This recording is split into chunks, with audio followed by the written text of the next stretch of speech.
Welcome, everyone. For those just entering the webinar, I'm going to wait about 30 seconds to allow others to join, and then I will proceed with introductions and opening remarks.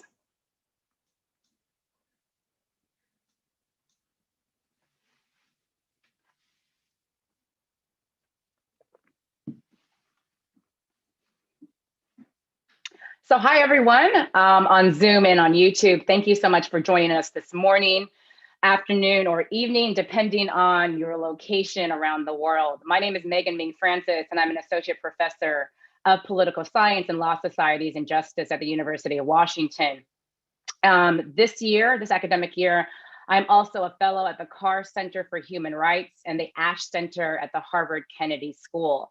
I want to start out with a few announcements on the Ash Center's behalf. The Ash Center would like to acknowledge the land on which Harvard sits as a traditional territory of the Massachusetts people and a place which has long served as a site of meeting and exchange among nations. This event is being recorded and the video will be made publicly available on the Ash Center YouTube channel. Tell your friends, tell your students.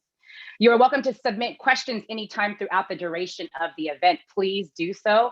And send them via the Q&A function at the bottom of your screen instead of submitting them via chat. Now, I'd like to briefly introduce our speakers who are joining us today. And I really want to emphasize, these are brief introductions because all three panelists are amazing and they could be much longer. So Deepak Bhargava is the Distinguished Lecturer of Urban Studies at the City University of New York School of Labor and Urban Studies. Prior to joining CUNY, he was president and executive director of Community Change and Community Change Action for 16 years, which are, of course, two of the premier national organizations supporting grassroots community organizing in low-income communities of color in the United States. And I'm super excited to announce he is co-editor of a new book that just dropped, Immigration Matters: Vision, Strategies, and Movements for a Progressive Future, available where all books are sold. Jamilah Michener is an associate professor in the Department of Government. Her research focuses on poverty, racial inequality, and public policy in the United States. She is an engaged scholar who I admire a lot. That's not in her official bio, of course. Her recent book, Fragmented Democracy, Medicaid, Federalism, and Unequal Politics, examines how Medicaid, the nation's public health insurance program for people with low income, affects democratic citizenship. Connie Razza is the fearless executive director at Social and Economic Justice Leaders Project. Before SEJ, Connie was chief of campaigns and policy for the Center for Popular Democracy and vice president of policy research at Demos. Connie has written a number of publications, including for the Economic Policy Institute about planning for the next recession, and for Demos about social exclusion and the interplay between economic disadvantage, democratic disqualification, and social deprivation. All right, so let me talk a tiny bit here about the background of this webinar. The explicit focus of this webinar panel is an assessment, of course, of the Biden-Harris administration thus far. But let me say a little bit of it, kind of the origin story of this group of individuals who are gathered here today. So this summer, when so many of us were unsure about which way the election was going to go, a group of academics was commissioned by leading progressive social justice organizations to think about how to use the levers of the federal government to increase the long-term power of progressive constituencies and organizations. And so a number of us focused on different issue areas, including immigration, racial justice, environment, health, and labor. That project argued that a key ingredient for successful governance in a new administration, we didn't know what administration it would be, was a relentless focus on policy feedback loops. That is, policies that mobilize citizen political engagement and participation, that shift public narratives, that build progressive organizational power and weaken conservative opposition. The goal behind a policy feedback loop type of strategy was to use policy to reshape the distribution of power in ways that strengthen historically marginalized groups, weaken opponents of progressive change, and create new opportunities for further reform. The point here was to rethink how to create durable change that could outlive one administration. The panelists are three people who have challenged me in the way that I think, especially about racial justice feedback loops. That's something that I spent a lot of the summer thinking about. and how to build power for the communities that I care about the most. I am beyond delighted to moderate this conversation. All right, so with that said, as my long preamble, I'm going to get into the questions of the panel.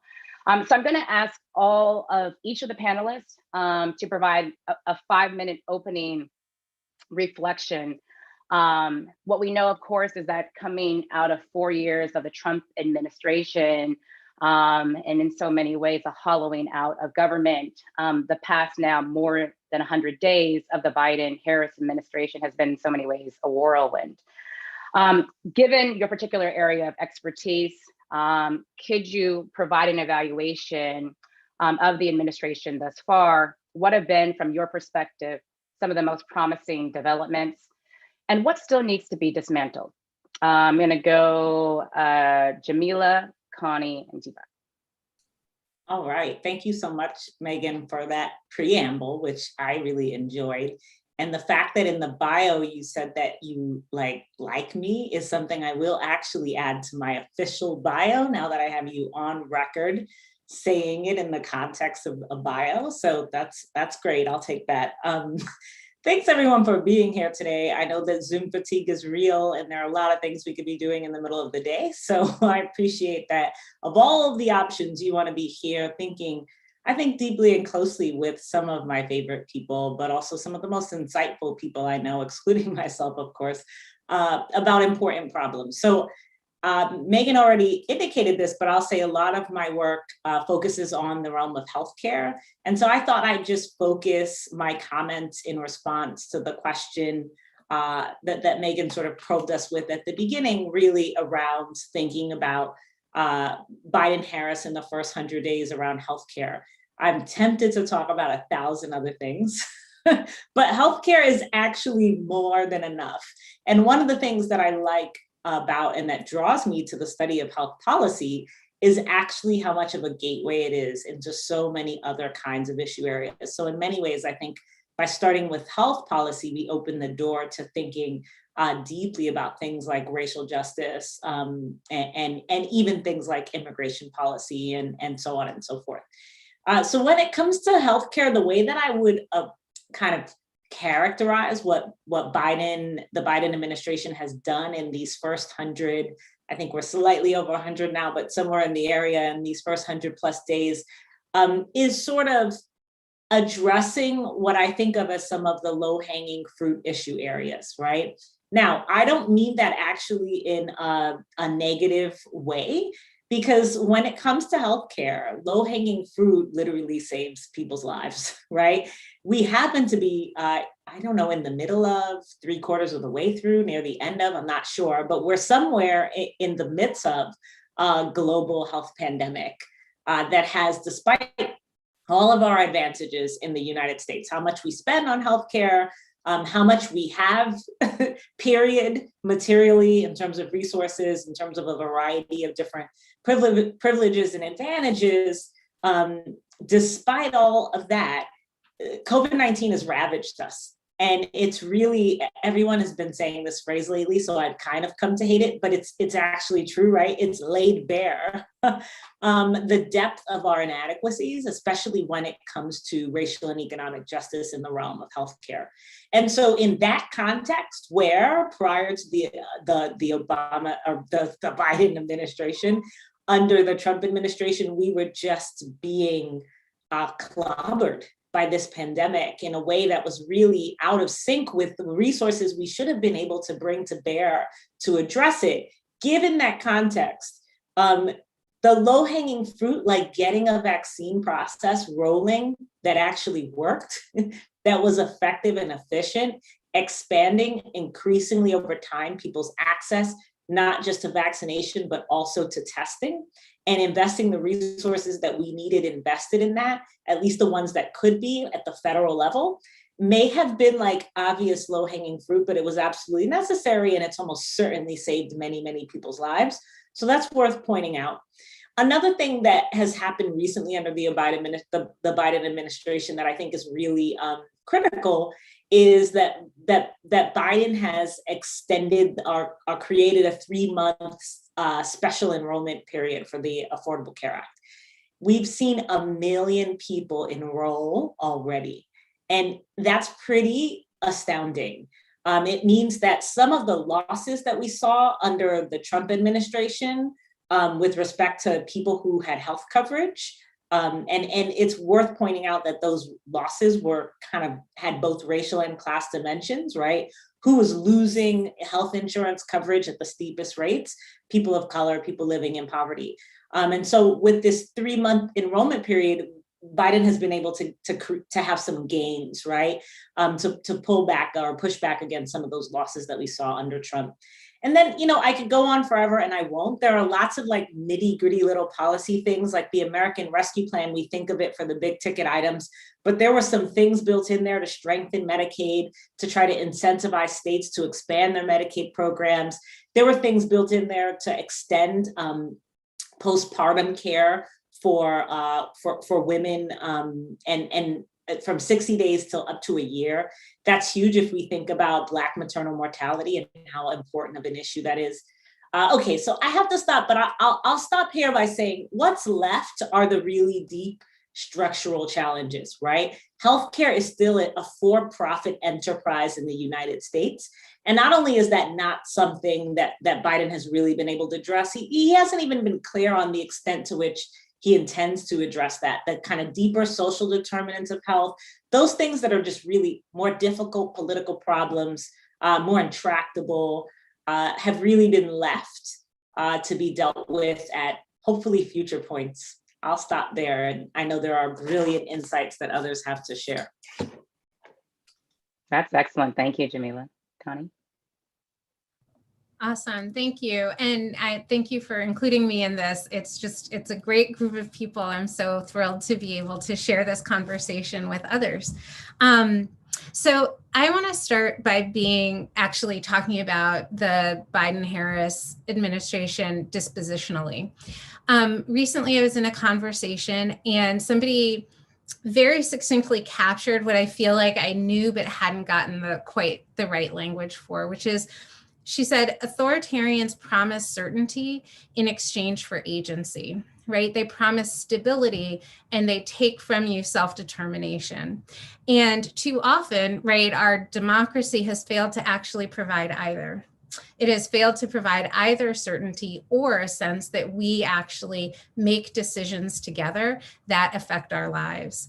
So the first 100 days of the Biden-Harris administration, first 100 plus days of the Biden-Harris administration are really promising because they are directly taking on that problem. So in explicitly taking on the bonds of trickle-down economic theory, really like both in terms of policy, but actually verbalizing that as the intent.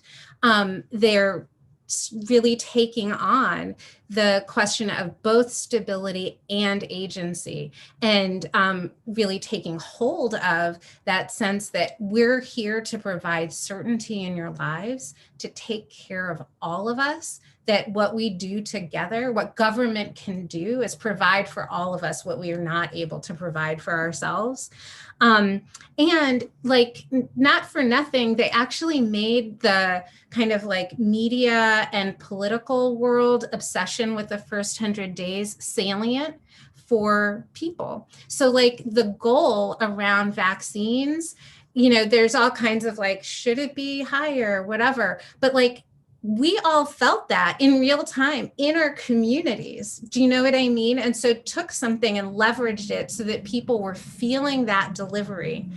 Second, I would say the consistent foregrounding of systemic racism and its cost for everybody except the wealthy few also has really clearly put front and center this sense of self-determination and government as a vehicle for that, as opposed to an impediment to that.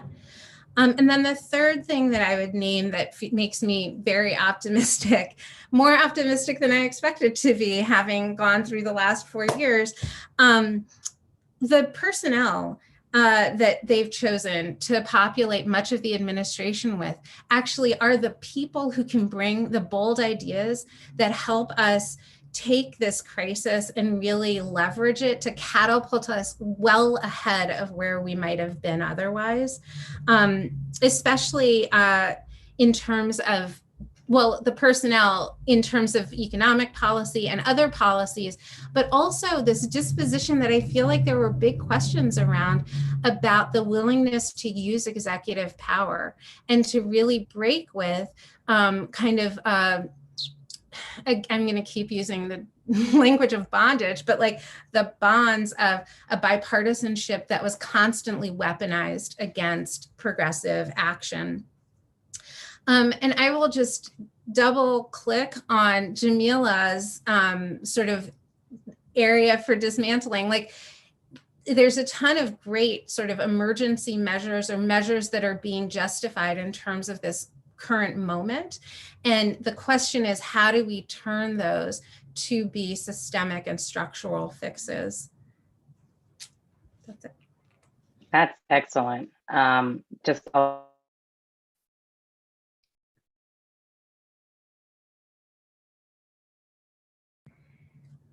Hey, I think the mic is coming over to me, so I'll just jump in. I know Megan's having some internet issues. So I'm thrilled to be here. There's no other group that I'd rather discuss this topic with than Jamilah, Megan, and Connie, and it's great to ride with you all. And I agree with everything that's been said. So I'm kind of experiencing some whiplash in the first 100 days. So on the one hand, I'm like thrilled by the big positive story, and I'm also really, really worried about what comes next. So I have this kind of dual reaction. So the positive story is that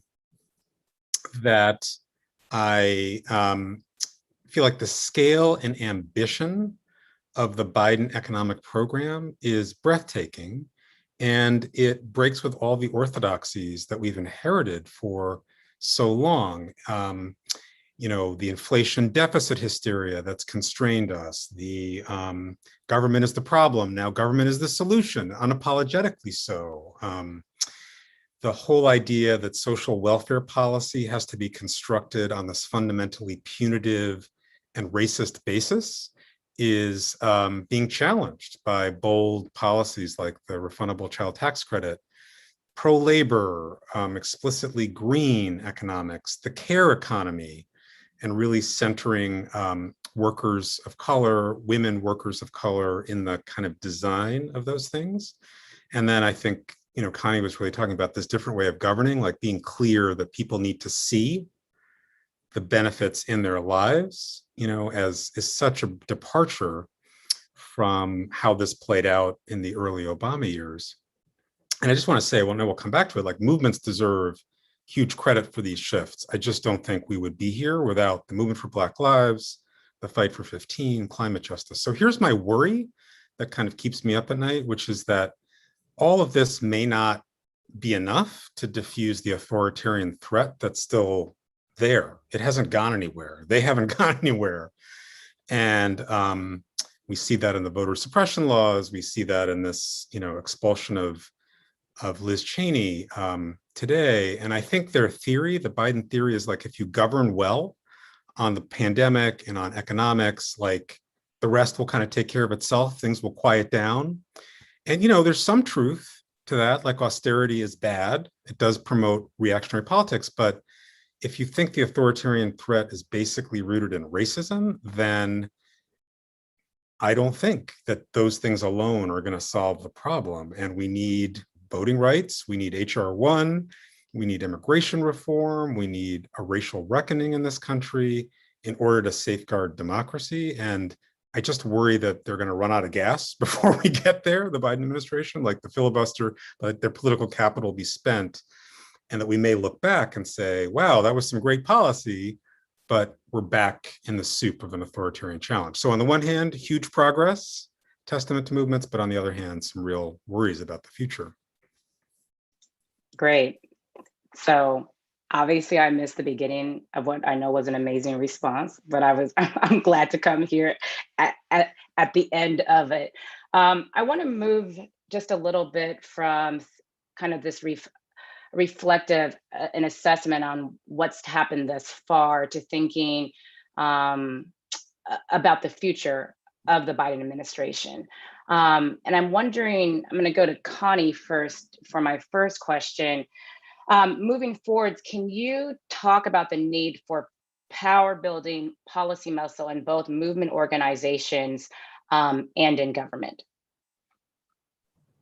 Yeah, I mean, I think like in some ways I just want to crib from Deepak because that's always a good idea.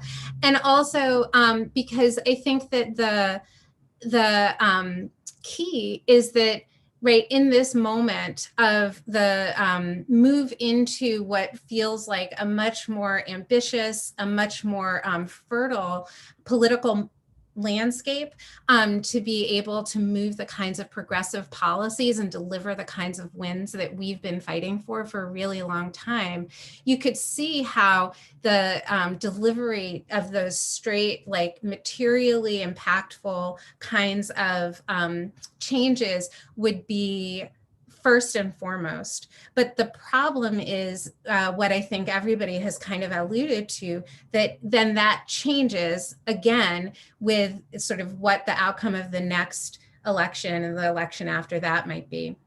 And so it's really so important for us to be taking this opportunity to be building in the kind of practice, but also policy that makes sure that we're building power for our folks and for their organizations, and that we're starting to build that countervailing power to the power that the wealthy, that corporations are currently exerting through all kinds of things that we don't even think of. Like one of my least favorite things is, I don't know if you all remember that a few years ago, there was, many years ago, there were these laws that were being passed that abortion clinics needed to have doors that were wide enough for gurneys to go through, like hospitals, right? A capital investment that was well beyond the ability of some clinics to be able to provide and also provide full care for the reproductive health of women. And that's the kind of thing that we're up against. How are we taking this moment and stripping out the kinds of things that keep us back and make it impossible for our communities to have what we need in terms of health, in terms of wealth, in terms of food and housing? How are we really shifting the actual power? Because ultimately, right, like the long game, as Deepak was saying, isn't just about like provision. Government isn't just providing service purely. It's actually, how are we making sure that it is carrying out the will of the people and taking what we have, which is like a window of opportunity to push against authoritarianism and against the sort of like rising tide of that in this moment. Can I say two other things though? Like one piece, and I am hoping that this is a friendly audience for this, is that I actually just had a couple of conversations with some really smart folks about data. And I want to geek out for a second about that, because we can change what we can measure, but it's really hard in the context of government to make changes that we can't measure. And what we measure is incomplete. And so whether you're thinking about racial impacts, ethnic impacts, gender impacts, or the impacts on states, like the actual data that is available to government and available for decision making lags dramatically behind even those top line national numbers. And so an investment there. And then the second thing is that there are anti-Black outcomes that are really baked into some of the models that are used to drive decision making. And so if you think about the ways in which we assume that unemployment rates in Black communities are going to be higher than the national average, and we make a decision about where we are relative to employment based on that, just as one example, like we're already baking in the continuation of anti-Blackness. So I just wanted to say data. Oh, I love that. Wi-Fi, please don't cut out at me right now, because yes, absolutely.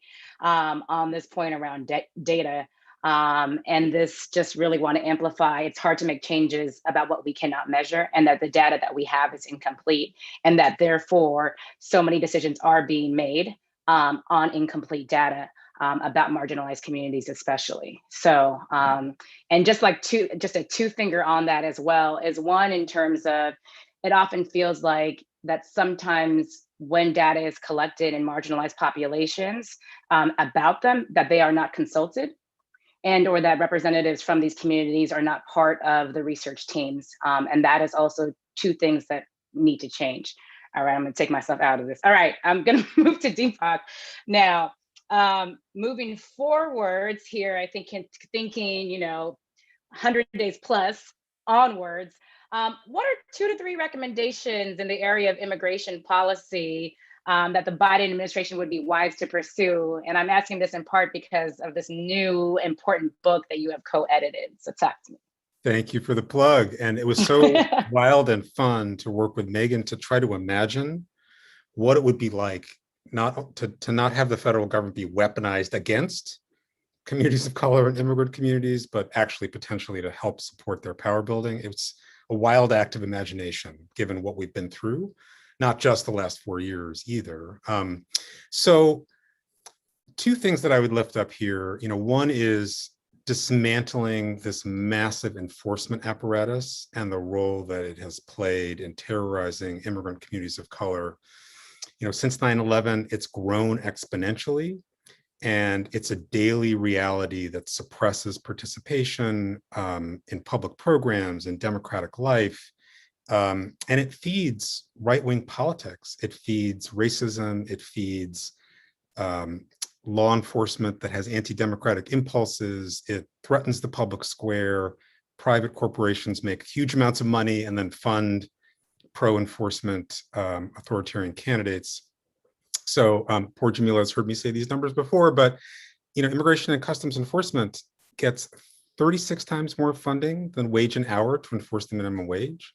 It gets 57 times more funding than the Civil Rights Department or the Department of Justice. That is a value statement that enforcing laws against undocumented farm workers or home care workers is more important threat to national security than people who are wealthy tax cheats or don't pay the minimum wage or who engage in white supremacy. So that's a value statement, and it has been persistent over Democratic administrations and over Republican administrations. So beginning to unpack that enforcement apparatus that does such huge damage is job one. Job two is to provide a path to citizenship for millions of undocumented immigrants in this country. And there'll be a huge test because the movement is pressing the Democratic Party to make this a priority as part of the economic recovery bill this summer. And they'll have a decision to make about whether all those essential workers that folks love to praise, the politicians love to praise, are actually worthy of that kind of prioritization of legislation. So I think they will have some important choices to make. Great, thanks so much. I'm gonna head over to Jamila for the last part of this future question. So moving forwards, what are 2 recommendations in the area of health policy that the Biden administration would be wise to pursue? And I also wanna say, as somebody, and this is, I feel like a consensus on this panel, at least, questions about racial justice intersect with everything that is being discussed, right? And are always. So that's also one of the reasons why it was not actually for those in terms of the title of this webinar, because it cuts in so many different ways. But yeah, talk to me. Yeah, I'm all about that, not siloing out racial justice as though it is somehow separate from these issues, because really these issues are a constitutive part of what any vision for racial justice has to look like. I love this future-oriented thinking. So I guess my 2 points are going to be like on kind of different registers. And so, maybe move with me, roll with me. One thing that I keep thinking about, which is a word that often when I hear it, I start yawning. Now, I'm super attuned to like things I think are boring, because I've come to find out that things that I initially thought was boring, like federalism, and I wrote a whole book on it. And I was like, oh, wow, wait, this is really key to some of the things I care a lot about. And another word I've been thinking a lot about in that same vein lately is infrastructure. I'm like, oh my gosh, I want to fall asleep. Is this about highways? Like, now I'm not saying that infrastructure isn't important. There's transportation, there's all this stuff. It's cool. But I've been thinking about 2 kinds of kind of infrastructural changes that I think are going to be really critical vis-a-vis health, for example. One is like the public healthcare workforce infrastructure. And part of this is just because like we've been living through a year plus now of seeing how important it is and how critical it is to have a strong public health workforce, right? And not just nurses and doctors and professionals, but the home caretakers. And I'm working through this process right now of getting my mother into a nursing home, or my family is working through this process.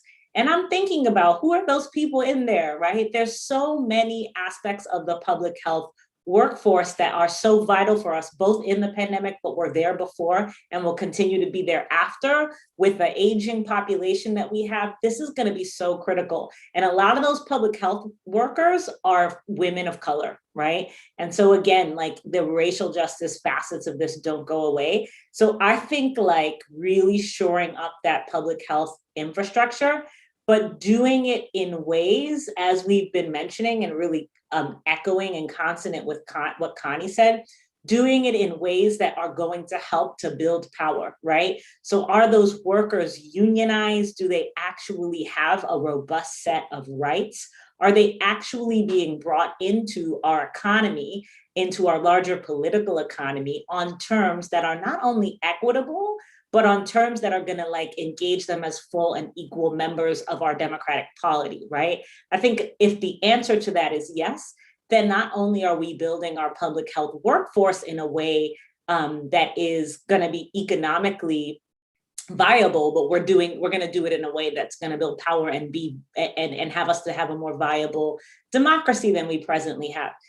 The second thing in terms of change, and this is where I'll switch to a different register, like future change, is, I really want to see, with respect to health policy, I want to see the Biden administration and other kinds of like movements, health policy folks on the state and local level, taking a structural, like social determinants kind of tack when they approach healthcare, so that yes, we want everybody to have health coverage. We want universal health coverage. We're not there. We're not even close enough to there. So there's work to do on that front. But like, we want more than that. That universal health coverage is a pretty low bar. I actually want people to have a right to health, not just health insurance. And that is going to mean that we provide them with the foundation for a healthy life. And that's things like economic justice, things like housing. I've been doing a lot of research lately on housing, and I've been interviewing a lot of people who are facing substandard housing conditions and who are trying to organize and build power around that. And when people tell me about lead poisoning, and they tell me about the mental health stresses that come from dealing with predatory landlords, it's just like, I don't even know how you can separate health and housing, especially for folks living on the economic and racial margins. We can't get health justice without economic justice, without giving people access to housing under terms that are not predatory and that are based on people and not profit, that are based on housing for its social value and not its economic value, until we're really willing to address some of those deeper structural changes from perspectives that are really hard, that question like power, economic power and capital in fundamental ways. We won't be able to see real improvements. And we can't do that kind of questioning and pushing unless we build power, right? Unless movement organizations, local grassroots organizations, like, look, power concedes nothing without demand, right? We're not going to get people over profit unless there's no other choice. And we don't have a scenario where there's no other choice until people and unless people have power. So social determinants, it sounds all like hoity-toity, policy wonkish, but that's not the way I mean it. I mean, give people what they need to live full, healthy, and free lives. Free as in free to engage politically in robust ways to make this democracy in reality what we act like it is in theory. I mean, I kept on talking and it was like, you're muted, because I was like, yes, right. This idea in terms of universal healthcare, that's the floor. That's not the sky. That's not the moon and the stars, right? We want to have a healthy life. We want to be free. We want to like not need to be able to go to the hospital, right? Those are the things that we want. Thank you. I'm going to also kind of quickly respond to this, which is question in terms of like moving forwards. I think one of the areas, especially in that connects to so much of what has been said thus far, that has been missing is a reckoning with the past. And this is something that Deepak and I have talked a lot about together. And it seems that right after the January 6th insurrection, there was so many people who were surprised and or shocked. But for people who understand that racial violence is a structuring force in the United States, it's less of a shock. And part of the issue is that there's never been, I'd say this to my students all the time, there's never been a moment, right, in which this nation, like really in a serious way, dealt with the violence, whether it's around Indigenous peoples, whether it's around Black people, whether it's around Latinx people, but the racial violence through the state and or silently by in terms of vigilante violence through individuals. And so we've gone through this violent period of enslavement, through a violent period of Jim Crow, through a violent 70s, 80s, and 90s period into the present. And then people are shocked about where we are right now. And we have statues up of Confederate generals all across the South and the North. So to me, I think moving forward, it's really important that we are honest as a country with who we are and what we have done, especially around the violence. Like we tend to think it's these aberrations that just happen. Oh my gosh, that's crazy. And it's like, no, it's absolutely not crazy.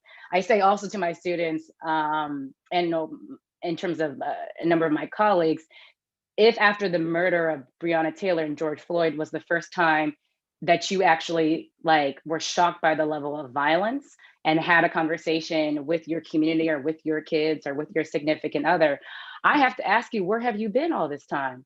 Because the people I know have been having those conversations forever, right? And so, but like and that for me is just that so many people try to put racial violence outside of American democracy, outside of the way institutions in this country have developed, and we need to contend much more directly with that.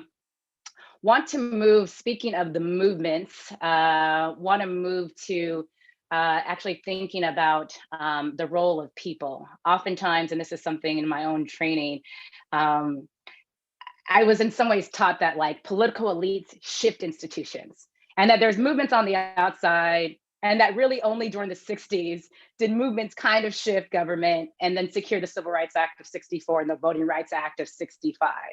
But like in my academic career, I've thought much more about the relationship between people and institutions and how marginalized groups of people who are organized can build power and can shift institutions in new ways. So can I ask each of you to reflect upon the intersectional protest of the last year around Black Lives Matter, around labor, around environment, around the fight for 15. How have these movements impacted your political imagination about what is possible? And what do they teach us about the role of citizens in transforming political institutions? Can I go to Deepak, Connie, and then Jamila? Yeah, well, first, like triple click, 1,000 click on what you said. There's just no way we create any kind of stable foundation in this country for anything like democracy without that reckoning. It's the precondition. And every time we avoid it, we pay a terrible, terrible price for it. And I think it goes to this point. I mean, would we have the bold care investments and green economy kind of stuff in these plans? Would we be talking about and passing around the country $15 an hour minimum wages without these robust social movements? I think it's hard to imagine. They have just expanded the horizon of what's possible to an extraordinary degree. There's a profile of the abolitionist Miriam Kaba in the New Yorker, which is amazing. I recommend to people. And would that have happened had there not been this uprising last year? No, right? So but to me, the challenge is, like, we will only continue to see progress in this period if the movements keep moving. And there's this very tough act to do, which is, there is this authoritarian threat, and there has to be a kind of united front to make sure that that doesn't succeed in its next attempt, which is not far off. And yet, I don't think we have seen the motion on racial justice from Democrats yet, or immigration or other issues that we need to. So there needs to be pushing on that front pretty hard. And so that's like a complex dance. But I think the last year has taught us that so much more is possible than we typically think, and conventional politics or the pundits would allow us to believe. So that's what really gives me the most hope about this period. Connie? Awesome. So I watched this summer in particular unfold with awe, because I remember when folks were ramping up after Ferguson and talking about budgets as moral documents, and beginning to lay the groundwork in patient and impatient ways both.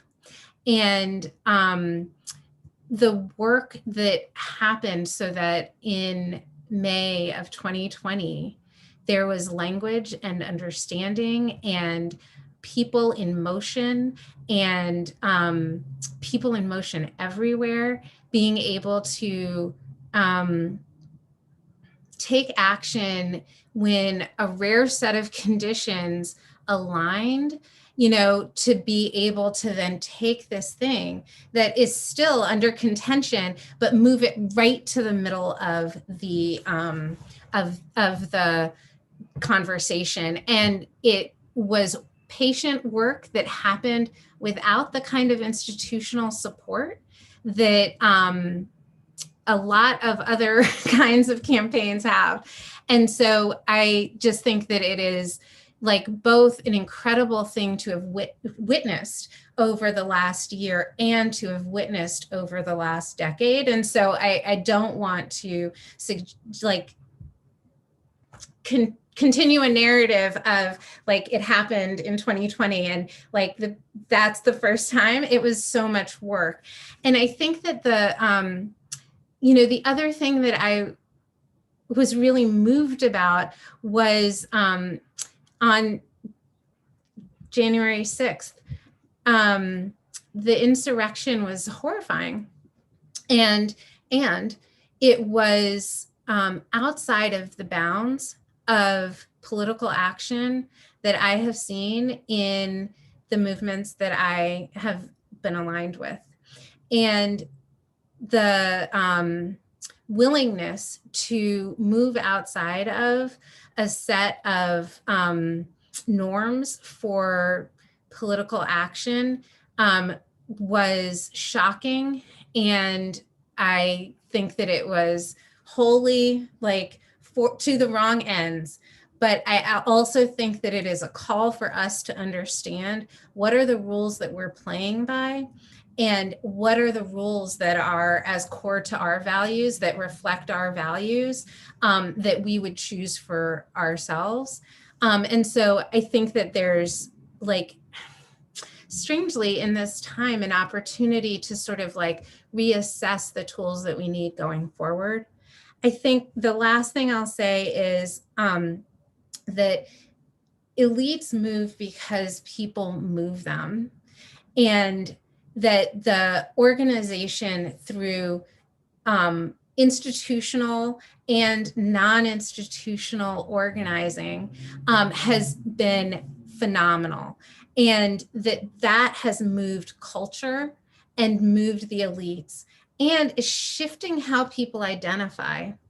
And if we can capture people's sort of newly shaping identities into organizational homes, political homes, where those identities are able to then build more power as we're building sort of like policy power too. I just think that there's another feedback loop for us to really consider. No, that's excellent. And I really appreciate this point here about needing to understand the longer trajectory of the movement of how we got to 2020, that the things just don't all of a sudden, we don't just get to a 2020 without Baltimore, without Ferguson, without other protests that came before that. And in that whole trajectory, I think it's really important to hold as we oftentimes, and I do oftentimes talk about like the racial justice protest of 2020. I'm thinking in particular about that. I'm teaching a course right now, the politics of funding the movement for Black lives, which is filled with a lot of tension and interesting moments. But something that came up yesterday in my class, and my students said, like, we don't want, oh crap, is it working? We can hear you. Am I here still? You are. Oh, yes. Oh my goodness. Okay. My students said, we don't want anything. Well, no, we don't want nothing.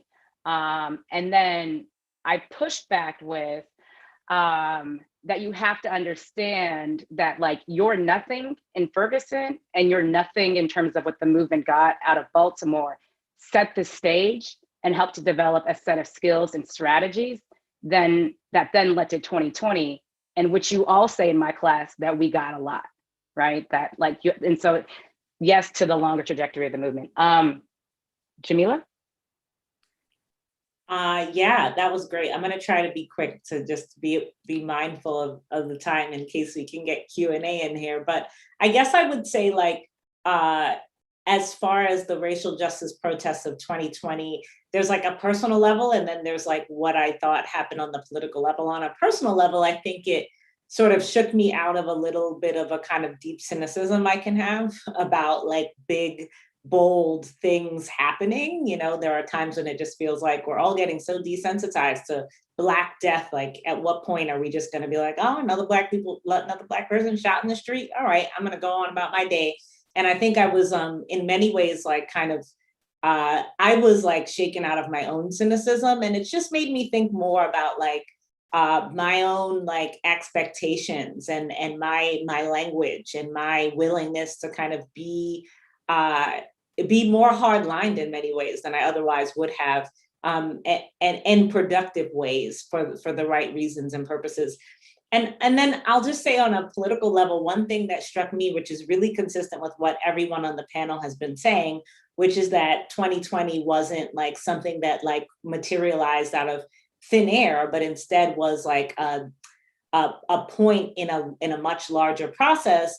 I mean, the part of it that I've really been attentive to is the fact that people didn't just take to the streets spontaneously.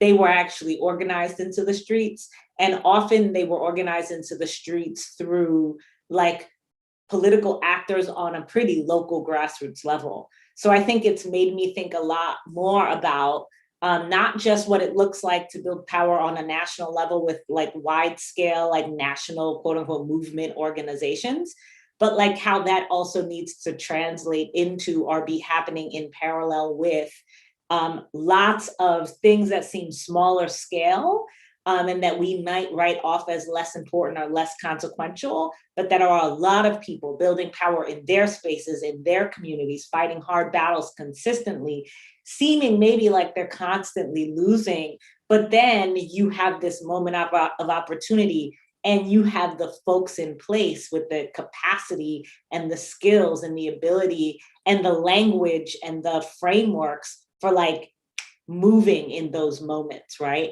And so like thinking about local political power, that's something that's been much more on my radar lately than it was kind of prior to the racial justice movement or uprisings, whatever we call them, of 2020. Great. Thanks so much. I want to do, I know we don't have that much time. I do see 2 questions in the Q&A. One of them I'm hoping maybe can touch on some experience that you all have. Jake Grumbach has asked, how does this data and measurement issue described by Professor Razza affect philanthropic and foundation social justice efforts? And I'm asking this question because I think that maybe all 3 of you have perhaps engaged with funders or foundations. And I'm curious here that sometimes in making cases to fund particular issue areas, there is sometimes a data issue or question that comes to play. And so I was wondering perhaps Jake's question, if you all might be able to address it from your different perspectives. I see Jamila smiling, so maybe I'll go there first. Yeah, I'll jump in real quick. First of all, shout out to Jake. He's wonderful, but and brilliant. But so quickly, I'll just say, I think this actually works in a couple different ways, and I'm sure that Connie and Deepak and you, Megan, can expand. But one way is it can go in the direction of, like, in the absence of data, it's hard to convince funders about the importance of particular issues, right? And so and then it's this kind of circular chicken and egg thing. But in order to get the resources that we need to collect the data outside of government initiated, administrative data collection, in order to get the resources, often we need the funding from the funders. And so then we can get caught in this cycle where it's like, but I need the data to convince you, but and so on and so forth. But I guess I want to say another way that I think it often works, which is actually quite the opposite of that, which is that, like, funders go in the direction of the data, right? And so, like, when there's a lot of data suddenly available about something, that's the thing that's all the rage, right? And often it's like big data, administrative data, certain kinds of data that underlie particular presumptions about, like, what knowledge is, about whose perspective should be centered, about how we know and learn. And that can really, like, sort of narrow us down, right? Like, housing is a perfect example of this in this moment. We're all about evictions right now, evictions. And of course, eviction is important. It's profound, it's devastating, it's life altering. Like, I'm all about preventing that from happening. But oh my gosh, there's so much else happening in housing. There's substandard housing, there's a million things going on. Some of those things are a little bit more difficult to quantify. They're not amenable to simply convincing somebody through data. And you need a different way of knowing and of convincing and of compelling. And foundations don't always know, or funders of other sorts, don't always know how to really be responsive to those other ways of knowing. And that can create opportunities to really marginalize in the funding sphere. So now I think that foundations are all like, racial justice, racial equity. And I'm like, cool, now tell me how you feel about qualitative work. Tell me how you feel about people's voices, us actually listening to people. It's not numbers, I know you're comfortable with that. How do you, and it's like, because that actually has a lot to do with racial justice too, right? That has to do with equity too. So these questions get pretty thorny and tough. Deepak or Connie? Well, I mean, I want to refer people to Megan's work because it actually revolutionized how I think about this whole question of the role of philanthropy and social movements and gave me a vocabulary I previously lacked for understanding some of what I went through. So first of all, I want to say that. The only thing I'd add is, like, in the civic engagement and organizing space, I feel like the data conversation can narrow what people value in terms of participation. So if we just think about it in terms of short-term technical metrics about voter registration, et cetera, and aren't valuing long-term movement building, relationship building of the kind that Connie was rightly pointing to as producing these seismic changes in society, that's going to have a very distorting effect. And I think it has had a distorting effect in kind of funding of civic engagement work, the more narrow technocratic approach rather than this broader movement approach.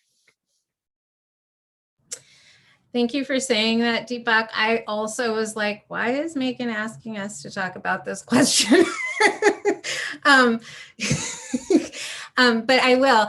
The one thing I want to just throw in is I do think that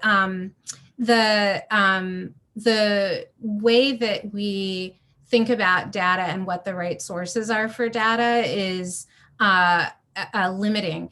And one example of how being a little bit liberated from the kind of benchmarking that philanthropy can often do is the Fight for 15 campaign.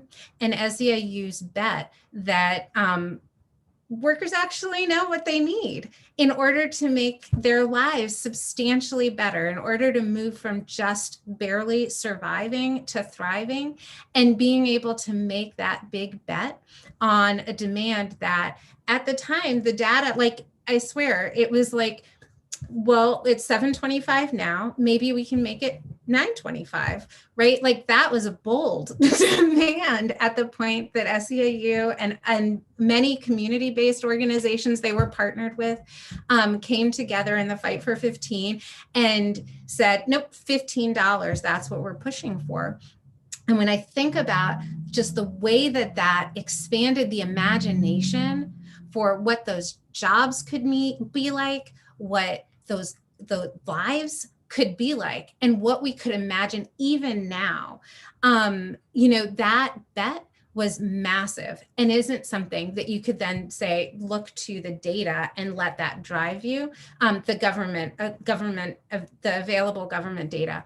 I think that the point, I just want to like lift up what Jamila was saying, that the point about different kinds of data also being valued feels super important and relevant to the question of like how we are leaning into our values and leaning into the importance of communities and their organizations having more power and more control over the stories that they tell. That's excellent. I